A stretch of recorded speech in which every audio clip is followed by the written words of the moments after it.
এখন দেশ স্বাধীন হয়েছে এই কথাটা লেখা ফেসবুকে পোস্ট করাটা আমাদের জন্য যতটা সহজ, বিশ্বাস করেন ছাত্র জনতার এই স্বাধীনতা বয়ে আনাটা এতটাও সহজ ছিল না।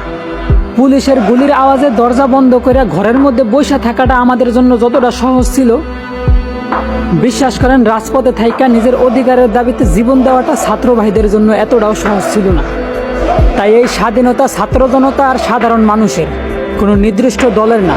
তাই ভুল করেও এই বিজয়টারে কোনো দলের নাম দিয়া পুরনো দিনের প্রতিশোধের আগুন দিয়া এই দেশের সার্বভৌমত্ব নষ্ট করবেন না। আরে ভাই, আমরা দেশের মানুষ একটু শান্তিতে বাঁচতে চাই, কোনো দল বা নোংরা রাজনীতির শিকার হইতে চাই না।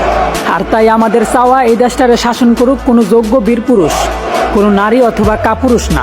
আরও শৃঙ্খলা করতে পারেন যদি সাধারণ মানুষে আবারও রাজপথে দেখতে চান, কারণ এমন যুদ্ধ আমরা হাজারবার করব যতক্ষণ না এই দেশের রাষ্ট্রীয় ধর্ম হবে ইসলাম আর বিধান হবে আল কোরআন।